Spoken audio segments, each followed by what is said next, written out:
प्रेरक कहानी। हे श्री कृष्ण, तुम सर्वज्ञ हो। एक वृद्ध महिला एक सब्जी की दुकान पर जाती है। उसके पास सब्जी खरीदने के पैसे नहीं होते हैं।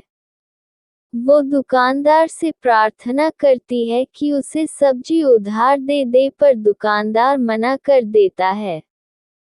उसके बार बार आग्रह करने पर दुकानदार खींचकर कहता है, तुम्हारे पास कुछ ऐसा है जिसकी कोई कीमत हो, तो उसे इस तराजू पर रख दो। मैं उसके वजन के बराबर सब्जी तुम्हें दे दूंगा। वृद्ध महिला कुछ देर सोच में पड़ जाती है, क्योंकि उसके पास ऐसा कुछ भी नहीं था। कुछ देर सोचने के बाद वह एक मुड़ा तुड़ा कागज का टुकड़ा निकलती है और उस पर कुछ लिखकर तराजू पर रख देती है। दुकानदार ये देखकर हंसने लगता है। फिर भी वह थोड़ी सब्जी उठाकर तराजू पर रखता है। आश्चर्य! कागज वाला पलड़ा नीचे रहता है और सब्जी वाला ऊपर उठ जाता है।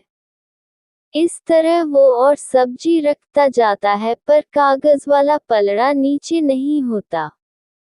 तंग आकर दुकानदार उस कागज को उठाकर पता है और हैरान रह जाता है। कागज पर लिखा था, हे श्री कृष्ण, तुम सर्वज्ञ हो, अब सब कुछ तुम्हारे हाथ में है। दुकानदार को अपनी आंखों पर यकीन नहीं हो रहा था।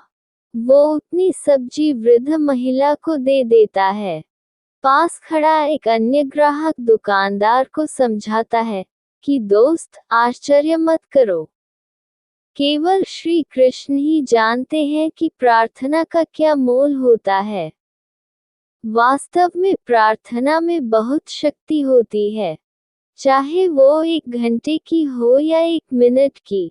यदि सच्चे मन से की जाए तो ईश्वर अवश्य सहायता करते हैं। अक्सर लोगों के पास ये बहाना होता है कि हमारे पास वक्त नहीं, मगर सच तो ये है कि ईश्वर को याद करने का कोई समय नहीं होता। राधे राधे राधा सखी।